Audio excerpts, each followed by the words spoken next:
The needle was still in the wall. That was the first thing Fleet Analyst Voreth noticed when she entered the human diplomatic chamber. Not the delegation, not the unusual configuration of the room. The needle, thin as a wire filament, matte gray, embedded 2 centimeters deep into the reinforced polymer partition at approximately chest height. No impact crater, no stress fractures in the surrounding material. Just the needle, perfectly placed as though it had always been there. She filed a notation: artifact origin unknown, threat assessment minimal. She would think about that notation for the rest of her life. The galactic sovereignty had not expected resistance. That was the foundational error, not tactical, not strategic, but philosophical. When Fleet Commander Thesivar Doan presented the encirclement doctrine to the Imperial Deliberation Council 14 cycles prior, the central assumption had been stated plainly in the opening line of the proposal. Humanity will recognize the futility of opposition before opposition becomes necessary. It was a reasonable assumption. By every measurable metric available to sovereignty intelligence networks, humanity was a mid-tier species. Moderate technological development, limited interstellar reach, barely 37 colony systems, most of them resource extraction operations rather than true population centers. A biology that required constant atmospheric maintenance, liquid water intake, and most critically, sleep. A third of every human cycle spent in unconscious vulnerability. The sovereignty's xenobiologists had flagged this as a significant strategic weakness in their initial assessments. The assessments were not wrong exactly. Sleep was a vulnerability. They had simply failed to understand what humans did with the other 2/3. Analyst Voreth. The voice belonged to Sub-Commander Ureth, her immediate superior, who had arrived 3 minutes after she had, and was already cataloging the room with the practiced efficiency of a species that had been conducting diplomatic annexations for 900 years. Your preliminary read. The chamber is configured incorrectly, she said. Meaning? The human delegation's seating faces a 47-degree angle from optimal communication positioning. They should be disadvantaged. Defensive posture, limited field of visual information relative to our position. She paused. They chose this configuration themselves. Ureth looked at the seating arrangement, then back at her. Perhaps they miscalculated. Perhaps, she said. She looked at the needle in the wall. The encirclement itself had taken 4 cycles to position properly. 47 sovereignty dreadnoughts, backed by a support network of 612 mid-class vessels, forming a spherical blockade shell around the 17 most critical human transit corridors. Not a siege. Not yet. The doctrine specified that the first phase was asterisk demonstration. Let humanity witness the geometry of their own containment before the terms were delivered. Fleet Commander Doan had been explicit. They will see the perimeter. They will calculate the disparity. They will negotiate.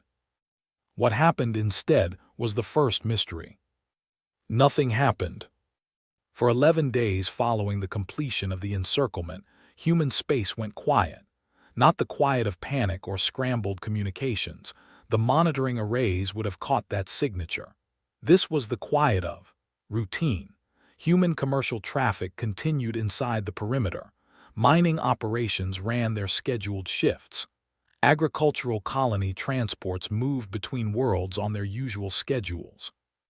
As far as the sovereignty's intelligence apparatus could determine, humanity was behaving as though the 47 dreadnoughts ringing their civilization were a minor inconvenience. The Council had expected fear within 36 hours. The quiet lasted 11 days. They're stalling, Ureth had concluded, when Voreth brought him the traffic analysis, running out the clock while they calculate their options. They've made no moves to calculate options, she said. No emergency military assembly, no diplomatic communication to allied species, no internal resource reallocation toward defense applications. Then they've accepted the situation and are simply waiting for terms. She had looked at the traffic patterns again, the cargo runs, the mining schedules, the agricultural routes all humming along at their perfectly ordinary pace, and felt something she could not immediately name. "I don't think that's what this is," she said. Urth had dismissed the concern. The human delegation arrived on day 12. 3 individuals. The sovereignty had expected a larger contingent species of humanity's political structure typically sent delegations of 12 to 20 during annexation proceedings, a combination of administrators, legal representatives, and symbolic attendants. 3 was not a diplomatic delegation by any recognized convention. 3 was what you sent when you were making a point about how seriously you were taking the meeting. The lead figure was a woman named Director Mara Solen, mid-40s by human biological reckoning, which Voreth had learned translated to roughly the upper middle portion of a human's productive lifespan. She had the particular quality that human faces sometimes displayed, not calm exactly, but composed, as if calmness were a decision being continuously renewed rather than a natural state. She entered the chamber, noted the needle in the wall without looking surprised by it, and sat down at the 47-degree angle. She opened with, "You have an excellent blockade." Fleet Commander Doan, joining remotely from the dreadnought Sovereign Conviction, had prepared for many opening gambits. Flattery was not one he had anticipated. "We are pleased you recognize the strategic reality." "Oh, I've recognized it since day 3, Solen said. "I've been waiting to see if you would too." The chamber was quiet for exactly 4 seconds. "The strategic reality," Doan said carefully, "is that the sovereignty's forces completely encircle human space." "Yes," she agreed, "that's one way to read it." Voreth replayed that line in the monitoring records 17 times over the following weeks. "That's one way to read it." She had initially filed it as diplomatic misdirection, a rhetorical technique, the kind of subtle implication of hidden information designed to create uncertainty in a negotiating opponent. It was a common enough tactic. The sovereignty's own diplomatic corps used variations of it regularly. The problem was that humans, according to every behavioral study in sovereignty databases, were not sophisticated negotiators. Their diplomatic history was characterized by blunt, sometimes catastrophically blunt, direct communication. Wars had started because human ambassadors had said exactly what they meant at the wrong moment. Wars had also ended for the same reason. Director Solen's statement did not feel like misdirection. It felt like a statement of fact that Voreth did not yet have the information to decode. She flagged it, submitted a formal query to intelligence analysis, requested any recent monitoring data from inside the human perimeter that might illuminate what else one could see in the encirclement geometry. The response came back in 6 hours, query noted, "No intelligence anomalies to report, assessment unchanged, encirclement is strategically decisive." She read the response, read it again, submitted a follow-up query with 7 specific questions about human military positioning in the interior systems. The follow-up was returned unanswered with a notation, "Analyst Voreth, defer to command assessment." She set the response aside. She did not defer. The second mystery surfaced on day 19. One of the dreadnoughts on the perimeter's eastern arc, the Deliberate Certainty, reported an unusual sensor contact.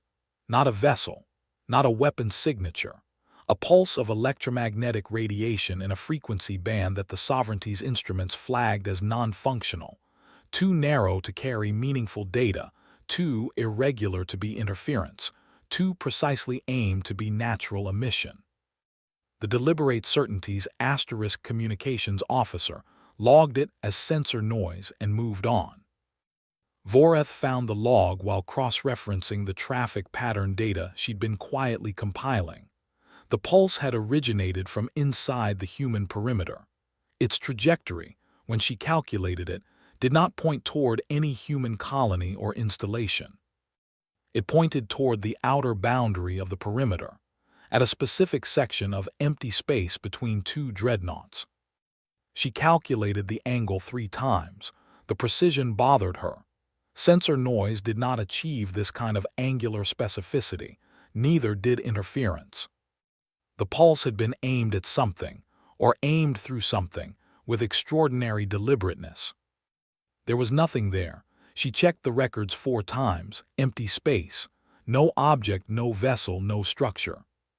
Which meant either her calculation was wrong, possible, but she had checked it 3 times, or there was something at that location that the sovereignty's sensors had not detected, or something that had not been there yet.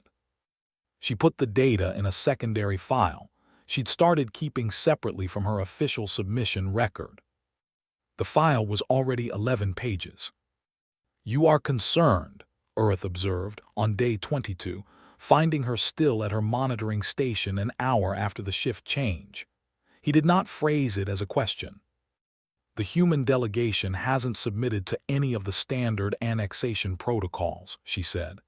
"They've attended every preliminary session. They've been civil, cooperative even on procedural items, but they haven't signed anything. Negotiations require time. They're managing domestic political pressure. Their domestic communications don't show political pressure. They show..." She pulled up the traffic analysis again, the cargo routes and mining schedules and agricultural transports all humming along inside the blockade. "They show a population that doesn't appear to know there's a crisis." Earth was quiet for a moment. "That's impossible. The encirclement is visible to any telescope in human space." "I know." "So either their government is suppressing the information, or the population has been informed and has simply continued their routines." "Yes," she said. "Which possibility concerns you more?" He didn't answer. That, she thought, was its own kind of answer. On day 28, Director Solin requested a private meeting. Not with Fleet Commander Doan, with Voreth. The request came through unofficial channels, a handwritten note, which the sovereignty delegation had received physically, delivered by one of Solin's 2 attendants. Voreth had stared at the note for a long time. Handwritten, on actual organic paper. She had not known human diplomatic delegations still carried paper. "She asked for me specifically," Voreth told Ureth, "by name." "You've had no direct contact with the human delegation?" "No." "Then how does she know your name?" Voreth thought about the 11 days of silence after the encirclement, the 47-degree seating angle, the pulse aimed at empty space, the needle in the wall. "That," she said, "is what I intend to find out." The private meeting took place in a smaller chamber off the main diplomatic corridor. Solin arrived first. Voreth noted this, as it violated protocol, and was sitting with a cup of something hot and dark when Voreth entered. Coffee. Voreth had read about it. She had not expected to encounter it here. "Analyst Voreth," Solin said, "thank you for coming.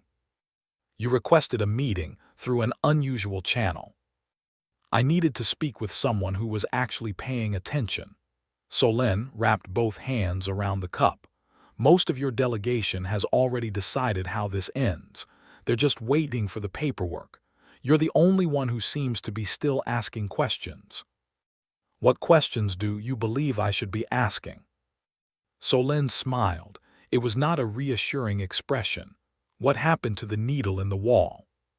"The temperature of the room did not change, but something changed." "I noticed the artifact on my first entry into the chamber," Voreth said carefully. "It appeared to pose no threat." "It doesn't," Solin agreed. "It's just a needle." She paused. "How do you think it got there?" "Unknown.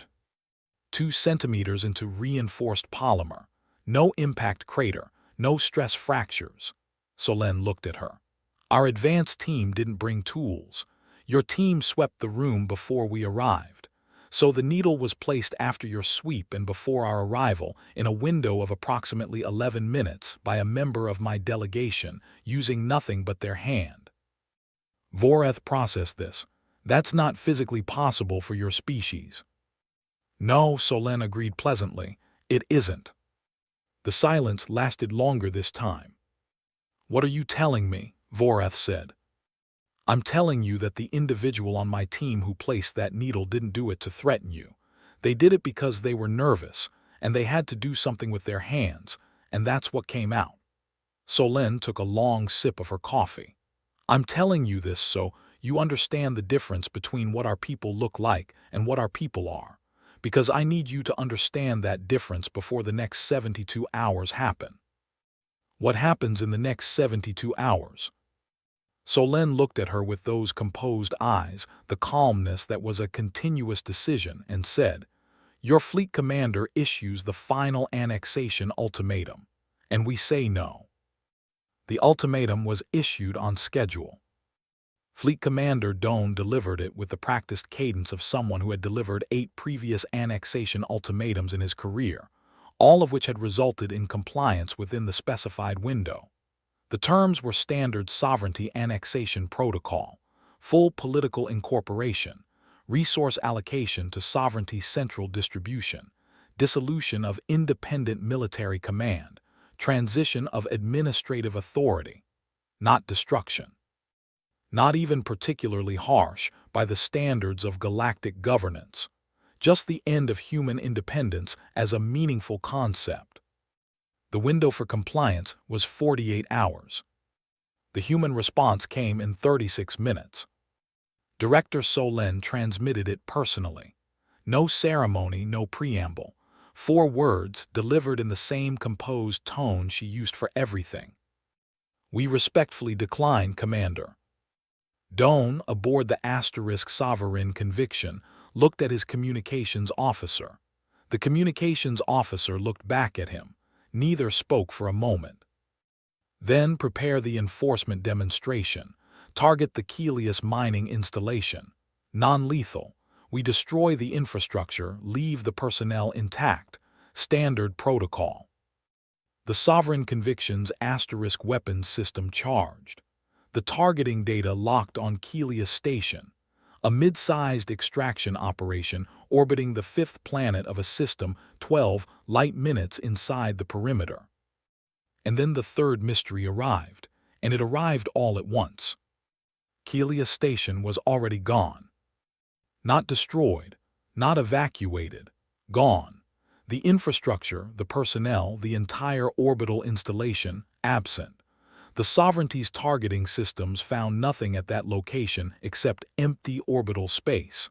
Intelligence had confirmed the installation's operational status 14 hours prior. In 14 hours, the humans had relocated an entire mining station. They knew, someone said on the bridge of the Sovereign Conviction *. No one took credit for the statement. Doan recalibrated. Selected a second target, the agricultural hub at Marin Colony, too large to move, essential to the food supply of 3 nearby human systems. A more meaningful demonstration. The weapons lock completed, the authorization was confirmed. Marin Colony's upper orbital platform was also gone. What was left of it was debris, but old debris, cold, indicating the platform had been separated and moved days ago, not hours. The colony below was still populated.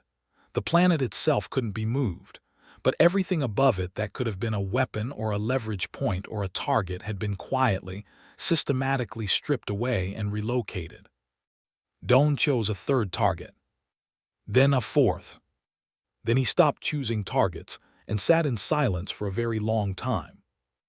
Every high-value infrastructure point inside the human perimeter that could serve as a demonstration target had been moved, abandoned, hardened, or converted to civilian shelter use, which, under sovereignty engagement protocols, made them automatically off-limits for enforcement actions. The humans had studied sovereignty protocol with extraordinary care. They had used that knowledge to make approximately 60% of their own infrastructure tactically untouchable before the first ultimatum was ever delivered. This had begun before the encirclement was complete. They had expected the encirclement. They had planned for it. They had spent 11 days of quiet, not stalling, not panicking, not calculating options. They had spent 11 days executing a logistics operation of staggering scope, while the sovereignty's monitoring arrays watched cargo ships run their normal routes and mining schedules stay perfectly on time. The cargo ships had been moving something else. The mining schedules had been cover. That's one way to read it, Solène had said about the encirclement. The other way to read it. Voreth realized with a cold clarity that moved through her like something physical, was that the sphere of 47 dreadnoughts was not a cage around humanity. It was a perimeter around the sovereignty's own forces. She was already running the numbers when the emergency flag hit her station from 3 directions simultaneously. She pulled up the data and felt the cold clarity become something colder. The electromagnetic pulse she had found on day 19, the one aimed at empty space between 2 dreadnoughts, had not been alone. Running a full-spectrum retrospective analysis of all sensor data from the entire perimeter over the past 28 days, she found 43 similar pulses. Different frequencies, different source locations, different trajectories, all aimed at sections of empty space. She had been calculating them as signals aimed asterisk through the gaps between sovereignty vessels. She had been wrong. They weren't aimed through the gaps. They were aimed at coordinates in the gaps, fixed coordinates, the same coordinates on slightly different headings, as if triangulating the same fixed point from multiple angles. She ran the triangulation. Every single pulse resolved to the same 17 locations, distributed throughout the space, enclosed by the sovereignty blockade. 17 locations. 17 apparently empty points in vacuum, and the only category of object that could occupy a specific, fixed point in space without being detectable by standard sovereignty sensors was something specifically designed to resist those sensors. Something that had been placed there before the encirclement closed. And this was the thought that made her breath change pace in a way she had to consciously manage. Something that had been placed there asterisk during the encirclement, by something the monitoring arrays had categorized as sensor noise. "Urith," she said on the secure line, not caring about the hour. "I need authorization for a full-spectrum active scan, all bands, all perimeter sectors." His voice came back foggy with interrupted rest. "For what?" "I need to find out what's already inside our formation." Silence, then, "Voreth, nothing is inside the formation. We sealed the perimeter on day 1. We sealed it against vessels we could detect." "What does that mean?" "It means I need the active scan authorization."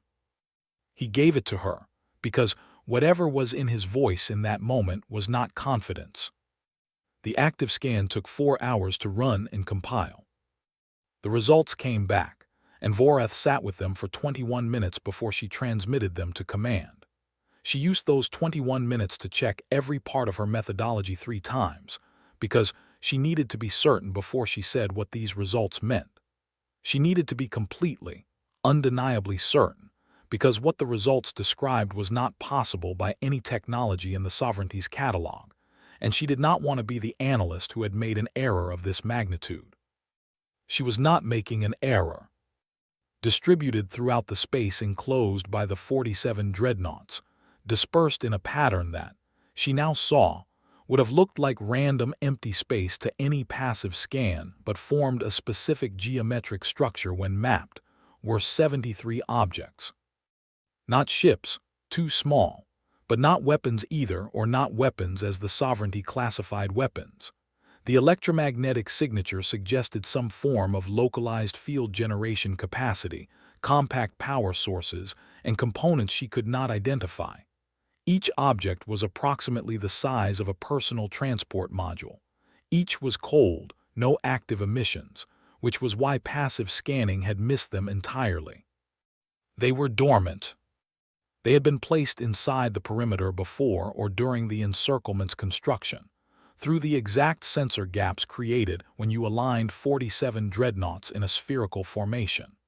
The gaps that were a consequence of basic geometry, and that the sovereignty had assessed as strategically insignificant because nothing meaningful could fit through them.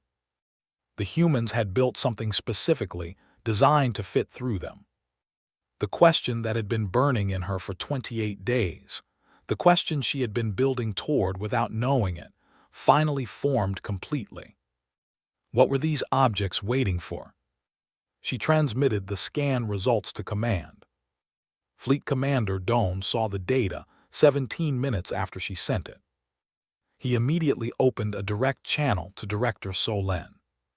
Solen answered as if she had been expecting the call, which she almost certainly had been. "Director," Doan said. His voice had changed. Vorath, monitoring the exchange, noticed it and made a notation. In 14 months of watching fleet commanders conduct annexation proceedings, she had never heard this particular quality in a sovereignty officer's voice. "Your delegation will explain what we have found inside our formation." 73 of them, Solen said. "You did a very thorough scan. We expected closer to 60 to be recoverable." "What are they?" A pause, not the pause of someone deciding whether to answer, the pause of someone choosing how much to say. "Commander," Solen said quietly, "I'd like to tell you a story about something that happened 212 years ago, before humanity had interstellar travel, before we had encountered any other species, when we only had ourselves to study." Another pause. "We discovered that we were extraordinarily good at one thing that, at the time, seemed like a flaw. We were good at imagining catastrophic scenarios, and then, rather than accepting them as inevitable, spending enormous amounts of time, resources, and human lives developing countermeasures for scenarios that might never happen." "Deterrence theory," Vorath said aloud to herself, pulling the concept from the human historical database she had been running in parallel for the past 19 days. Her voice was barely above a whisper. "For 200 years before we met any other species," Solen continued, "we pointed our catastrophic scenario planning apparatus at the question, what happens when we meet something more powerful than us? What do we do when a larger force completes a perfect encirclement? What do you do when every visible asset is a target and every conventional response is tactically naive?" Doan said nothing. "You build something that isn't visible," Solen said, "and you make sure it's already in position before the encirclement is finished. The devices inside our formation have been in place since day 6 of your encirclement, before you completed the final arc. We had 11 days of apparent quiet because we were not quiet at all." Vorath closed her eyes. 11 days. The mining schedules. The cargo routes. The perfectly ordinary routine of a civilization that was simultaneously performing the most extraordinary logistics operation she had ever encountered, moving assets and placing instruments through sensor gaps while 47 dreadnoughts watched the traffic and saw cargo ships running their normal routes. They ran the normal routes on purpose, so the monitoring arrays would establish a baseline. So when the special operations transports used the same corridors, they looked like the same category of traffic. "Director," Doan's voice was controlled in the way that things were controlled when significant effort was being applied to the control. "What do those devices do?" "I genuinely hoped we'd never need to show you," she said. "That's the truth. We've had this capability for 60 years and never activated it. We built it for exactly this scenario and spent 60 years hoping the scenario would never arrive." "What do they do?" Solen set down her coffee cup. Vorath could hear it in the transmission, the small ceramic sound of an object placed carefully on a surface. "Locally," Solen said, "they generate a field disruption specific to sovereignty drive architecture. We spent 11 years reverse engineering your propulsion signatures from civilian traffic observations before we formally met you. We know your drives quite well." A pause. "Within the field radius of 73 simultaneously activated units, which covers, we calculate, About 94% of your current formation, sovereignty FTL drives will be inoperable. For an extended duration, we'd rather not specify. The silence from Doan's end of the channel was the loudest thing Voreth had heard in her career. You cannot activate those devices, Doan said. Activating them traps both our forces inside the perimeter. Yes, Solen agreed. Your dreadnoughts with their crews would be unable to leave human space for an extended period, during which time they would require resupply, which would need to come through us. She paused again. We've done the logistics. We can sustain your crews. You'd be our guests. Unwilling ones, which is unfortunate, but we do our best. This is mutually destructive. Yes, that's what deterrence is. You would trap your own civilization inside the perimeter as well. Commander, Voreth heard something shift in Solen's voice, not the calmness breaking, but the calmness revealing what it had been containing. We've been inside the perimeter since day one of your encirclement. We simply decided to make the perimeter work for us instead of against us. We'd already moved everything worth moving. We'd already hardened everything worth hardening. We can maintain ourselves inside this boundary for years. Your forces cannot. Dawn started to speak. And before you ask, Solen continued, yes, we know what happens if you manage to destroy the devices before they can be activated. We have redundancies you haven't found. Your scan found 73. The activation threshold is 40. We built in a margin. A pause. We also know what happens if you attempt a full military assault on human population centers in response. We have deterrence architecture for that scenario as well. Different technology. We've been building deterrence for 200 years, Commander. We have layers. How many layers? Voreth asked before she realized she was doing it. She was not on the channel. She opened the channel. Protocols be damned. Director Solen, how many layers? There was a brief pause, and then Solen said, as if she had always known Voreth would ask that question eventually. Analyst, I want you to think very carefully about whether you want an answer to that. The sovereignty withdrawal took 9 days to negotiate. Not because the terms were complicated. Because Doan needed the 9 days to submit the situation to the Imperial Deliberation Council, receive confirmation that his strategic read was correct, receive a secondary analysis confirming the first, and then sit with the reality of what the analysis meant. The devices were real. The layers were real. The 60 years of catastrophic scenario planning, the reverse-engineered drive signatures, the decoy traffic patterns, the logistics operation that had run invisibly beneath the apparent quiet of 11 days, all of it was real, and all of it had been in motion before the encirclement was half built. They knew we were coming, Urth said to Voreth, on the 7th day of negotiation, standing at the viewport of their transport vessel, looking out at the geometry of the blockade they were preparing to unbuild. Before we sealed the perimeter. Before the Council approved the encirclement doctrine, Voreth said, probably before Doan presented it. How is that possible? They've been watching us for 60 years, running scenarios, looking at our own historical pattern of expansion and seeing what comes next. She paused. They study catastrophic possibilities the way other species avoid thinking about them. Their word for it used to be game theory, but it's more than that. It's an entire cultural orientation toward imagining the worst and then solving for it. They built a deterrent for a threat that hadn't materialized yet. They built deterrence for a dozen threats that hadn't materialized yet. This was one scenario among many they'd prepared for. Urth was quiet. The needle in the wall, he said finally. What was that? Exactly what Solen told me. A member of her delegation was nervous and needed to do something with their hands. She looked at the viewport, at the dreadnoughts slowly changing their positions as the withdrawal geometry was worked out. They pushed a needle 2 centimeters into reinforced polymer because they were anxious, and that was the physical outlet available to them. Under that kind of stress, one of our diplomatic personnel would have requested medical support. Yes, Humans just push needles into walls. They push needles into walls and then sit down at a 47-degree disadvantaged angle and run a 60-year deterrence architecture against the most powerful military force in the known galaxy, and they do it with the same quality of attention. She paused.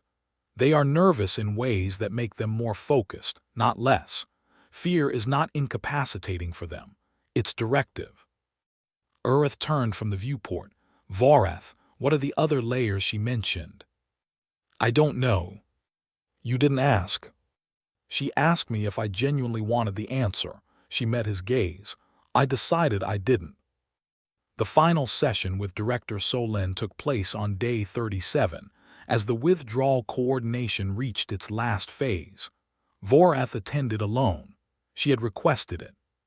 Solin looked, if anything, slightly tired, more human in that moment than Vorath had seen her.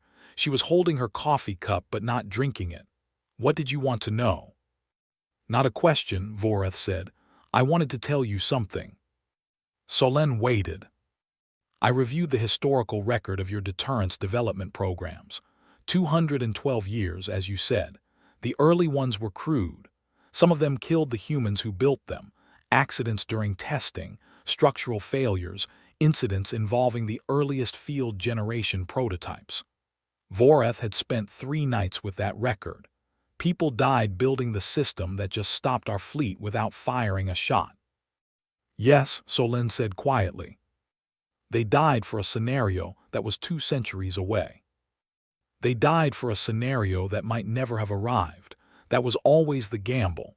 Solin set the cup down. That's what deterrence requires.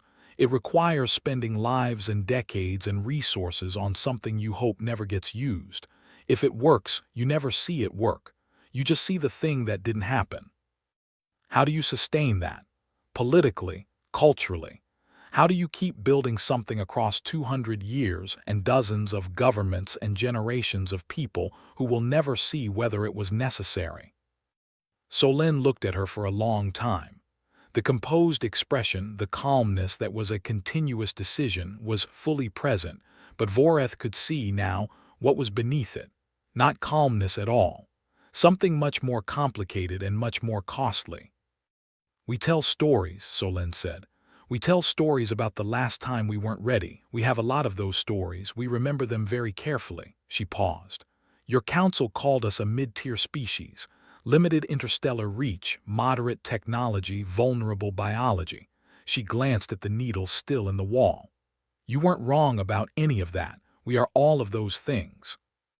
But, Vorath said, but we have been the last thing standing in rooms that should have killed us so many times that we stopped expecting those rooms not to try. She picked up the cup again.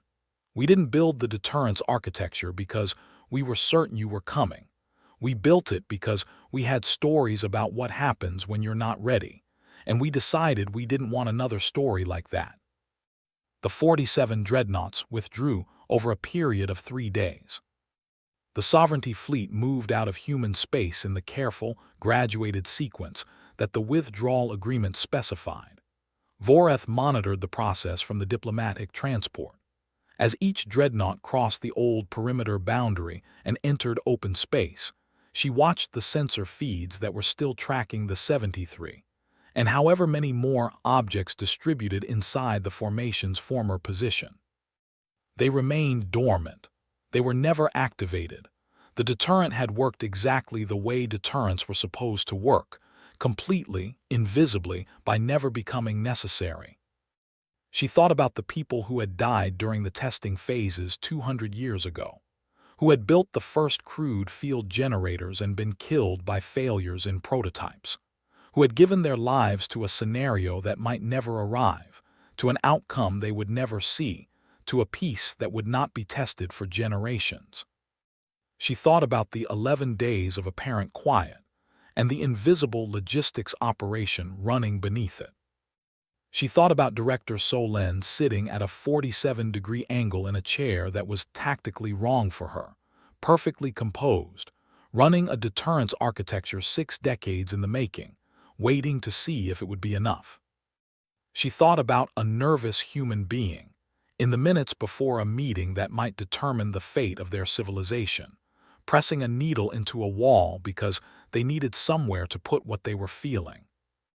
Before the transport crossed the perimeter boundary into open space, she went back to the chamber one final time. She stood in front of the wall.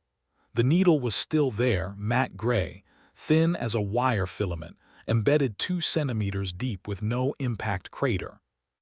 No stress fracture, no sign of the force required. She filed her final notation for the record. The needle remains. Recommend permanent documentation as strategic artifact. Category, reminder. She did not explain of what. She didn't need to. The Sovereignty Intelligence Archive would have this record for centuries. Eventually, an analyst somewhere would read through the full file, the 11 days of quiet, the 43 pulses, the 73 objects, the withdrawal of the greatest military force humanity had ever faced, and they would reach the final notation, and they would understand. Not that humans were the strongest species in the galaxy. Not that they were the most advanced, or the most powerful, or the most feared. But that somewhere out in those 37 systems, surrounded by stories they refused to forget, living in the full awareness of every catastrophic thing that might come for them, a species that slept a full third of its life was spending the other 2/3 building the thing that would be ready when the worst arrived. And had been doing it quietly, long before anyone thought to look.